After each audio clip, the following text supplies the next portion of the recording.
So I'm going to talk about the physics, the branch of science. So basically, physics deals with the matter and energy and their interaction between them. Physics अगर पूछे आपसे कि physics क्या है, so the answer is physics is the study of matter, energy and their interaction between them. And basically the universe, whole universe composed of two things, that is matter and energy. And in physics we point दूसरे से किस तरह से relate कर रहा है. हम लोगों ने स्टार्ट किया था मोशन से आया ऑसिलेटरी मोशन में, फिर ऑसिलेटरी मोशन को हम लोग वाइब्रेशन से लिंक किए, फिर साउंड में आ गए. तो फिजिक्स में इसी तरह से हर एक चैप्टर आप जब भी पढ़ेंगे, यहाँ तो एक टॉपिक लेकर मैंने आपको एक मतलब एग्जांपल दिया, तो जब आप एक चैप्टर पढ़ रहे हो तो उसको दूसरे चैप्टर से रिलेट करिए कि उसमें कौन कौन सी चीजें कॉमन है. ठीक है, चैप्टर मोशन पढ़ा आपने, अब उसको रिलेट करिए कि कैसे वो रिलेट कर रहा है नेक्स्ट चैप्टर से. ठीक है, फोर्स से कैसे रिलेट कर रहा है, फोर्स एक चैप्टर है, फोर्स से रिलेट करेंगे. तो इस तरह से पढ़ाई करनी है आपको कि उस चैप्टर की बेसिक्स आपको मालूम हो जाए. अब हम लोग ये बात कर लेते हैं कि what you will be asked, what are the basic. Basic तो बहुत सारा है, मतलब बहुत सारी चीजें बेसिक हैं जो आपको मालूम होना चाहिए, लेकिन कुछ फाइनाइट चीजें जो आपको बता दी जा रही हैं कि आपको मालूम हो कि आपसे इतना पूछा जाएगा. ठीक है, वो we have defined it, we teachers discussed and defined it that every student from class 6 to 12 must have known these topics. तो हम एक और यूनिट ऑब्टेन कर सकते हैं. इसकी एक और यूनिट एमकेएस यूनिट हम ऑब्टेन कर सकते हैं. मास की यूनिट क्या होती है? किलोग्राम. एक्सेलरेशन की यूनिट क्या होती है? मीटर पर सेकंड स्क्वायर.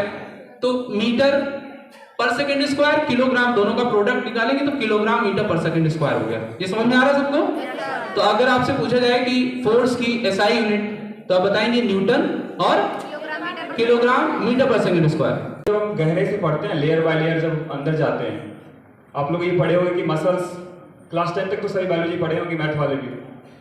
तो मसल्स के अंदर ही आप देखे होंगे कि मस्कुलर बंडल्स होते हैं. उसके और अंदर जाते तो मसल सेल, उसके और अंदर जाते तो मायोफाइब्रिल्स, उसके अंदर एक्टिन मायोसिन, कई सारी चीज़ें होती हैं.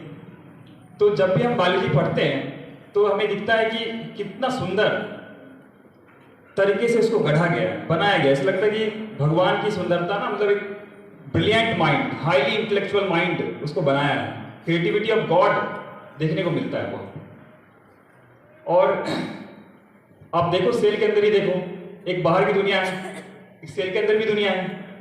सेल के अंदर वही है किचन हाउस. किचन हाउस किसको कहते हैं? क्लोरोप्लास्ट को.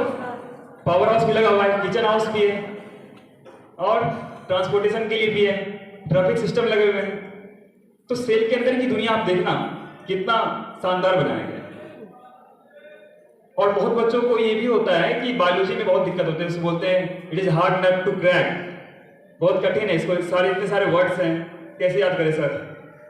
तो अगर आप एक चीज जानो अच्छे से कि जो साइंस की भाषा है ना, जो बायोलॉजी की भाषा है, जो साइंस की भाषा है, वो जनरली लैटिन या ग्रीक वर्ड से लिए गए हैं. If you stick to the root word, Greek word जो रूट वर्ड होते हैं उसके, अगर उसको स्टिक कर लो आप लोग, तो आपके लिए बायोलॉजी बहुत ही इजी हो जाएगा. जैसे एग्जांपल के लिए आप ये जानो, जैसे हम बोलते हैं वाटर, वाटर का ग्रीक वर्ड में हाइड्रो बोलते हैं, हाइड्रो होता है. तो आप लोग सुने होंगे हाइड्रोफिलिक, फिलिक मतलब लविंग, हाइड्रो मतलब water, water loving. Hydrophobia, phobia मतलब डर, हाइड्रो मतलब वाटर, वाटर से डरता है जो, हाइड्रोफोबिया. हाइड्रोलिक, हाइड्रो इलेक्ट्रिसिटी, कई सारे टर्म हैं जो इसी रूट्स वर्ड से बनते हैं. जैसे एक्वा, लैटिन वर्ड वाटर का, तो ग्रीक वर्ड हाइड्रो हुआ ना, तो वाटर का ही लैटिन वर्ड है aqua. That means you understand this things कि एक्वा, एक्वाडक्ट, एक्वा सॉल्यूशन, जहां भी एक्वा लगेगा इसका मतलब कहीं ना कहीं वो किससे संबंधित है? वाटर से.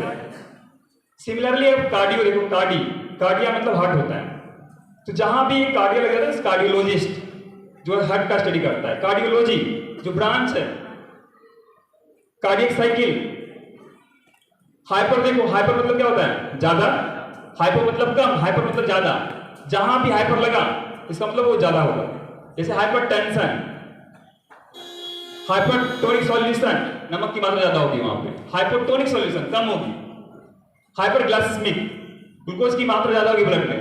हाइपरकैल्सिमिक, कैल्शियम की मात्रा ज्यादा होगी। हाइपोकैल्सिमिक कम होगी। इस तरह से कई सारे रूट वर्ड है बायोलॉजी में। अगर आप स्टिक करोगे, हम जब भी पढ़ाते हैं आप लोग को, आप देखे होगे कि हम उस पॉइंट को पिन पॉइंट करते हैं कि ये देखो, ये ऐसे याद रखो इसको, उस रूट वर्ड को याद रख लोगे एक बार तो it will be easy for you. Biology बहुत ही इजी है। अब अगर रूट वर्ड अगर अच्छे से याद कर लिए ना, ज्यादा नहीं, मुश्किल से 50 होंगे। जैसे एक्टो, एक्टो मतलब बाहर की ओर, इंडो मतलब अंदर, एपी मतलब ऊपर, एक्सो मतलब भी बाहर होता है, एक्टो मतलब भी बाहर होता है।